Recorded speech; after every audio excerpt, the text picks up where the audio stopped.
राधे राधे दोस्तों, कैसे हैं आप सब। आशा करती हूँ आप सभी ठीक होंगे, स्वस्थ होंगे। आप सभी को मोहिनी एकादशी की हार्दिक शुभकामनाएं। हरिहर और माधव की कृपा आप पर सदैव बरसती रहे। मोहिनी एकादशी का व्रत मोह माया के जाल से मुक्ति दिलाने वाला माना गया है।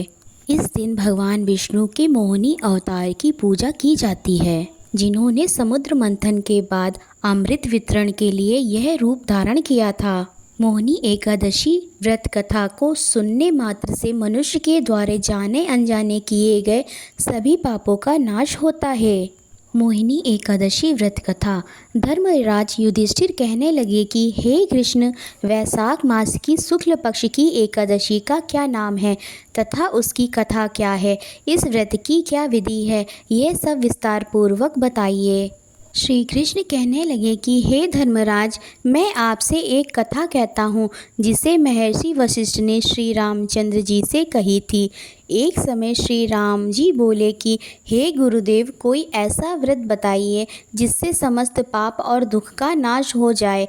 मैंने सीता जी के वियोग में बहुत दुख भोगे हैं। महर्षि वशिष्ठ जी बोले, हे राम, आपने बहुत सुंदर प्रश्न किया है।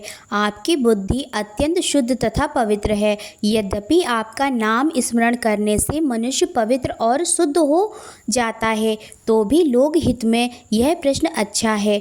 वैशाख मास में जो एकादशी आती है उसका नाम मोहिनी एकादशी है। इसका व्रत करने से मनुष्य सब पापों तथा दुखों से छूटकर मोह जाल से मुक्त हो जाता है। मैं इसकी कथा कहता हूँ, ध्यानपूर्वक सुनो। सरस्वती नदी के तट पर भद्रावती नाम की एक नगरी में ध्रुतिमान नामक चंद्रवंशी राजा राज करता था। वहाँ धन धान्य से संपन्न व पुण्यवान धनपाल नामक वैश्य भी रहता है।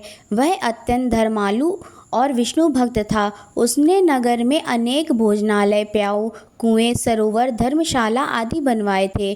सड़कों पर आम, जामुन, नीम आदि के अनेक वृक्ष भी लगवाए थे। उसके 5 पुत्र थे, सुमना, सुबुद्धि, मेघावी, सुकृति और धृष्टबुद्धि। इनमें से 5वां पुत्र धृष्टबुद्धि महापापी था। वह पितर आदि को नहीं मानता था। वह वैश्या दुराचारी मनुष्यों की संगति में रहकर जुआ खेलता और पर स्त्री के साथ भोग विलास करता तथा मद मांस का सेवन करता था। इसी प्रकार अनेक कुकर्मों में वह पिता के धन को नष्ट करता रहता था। इन्हीं कारणों से त्रस्त होकर पिता ने उसे घर से निकाल दिया था।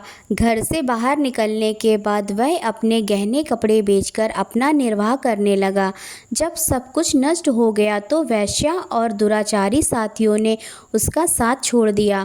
अब वह भूख प्यास से अति दुखी रहने लगा। कोई सहारा ना देख चोरी करना सीख गया। एक बार वह पकड़ा गया तो वैश्य का पुत्र जानकर चेतावनी देकर छोड़ दिया गया, मगर दूसरी बार फिर पकड़ में आ गया। राजाज्ञा से इस बार उसे कारागार में डाल दिया गया। कारागार में उसे अत्यंत दुख दिए गए। बाद में राजा ने उसे नगरी से निकल जाने को कहा।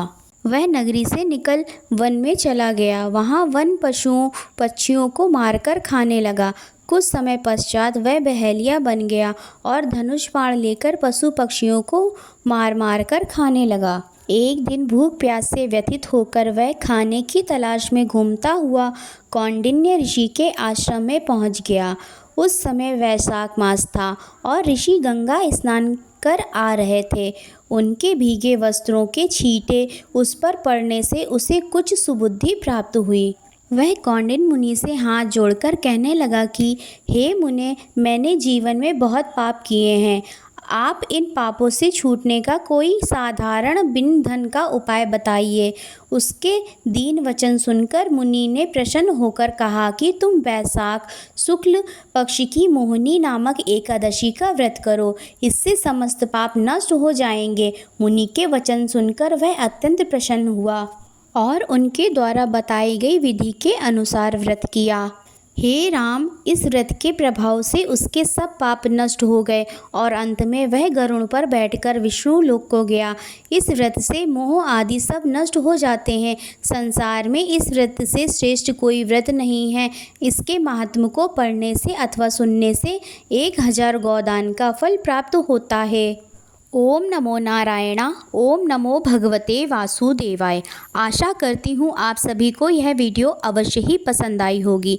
अगर आपको यह वीडियो पसंद आई हो तो प्लीज़ इसे लाइक करें, अपने दोस्तों और परिवार के साथ इसे शेयर करें, हमारे इस चैनल को सब्सक्राइब करें और कमेंट में राधे राधे लिखना ना भूलें। राधे राधे।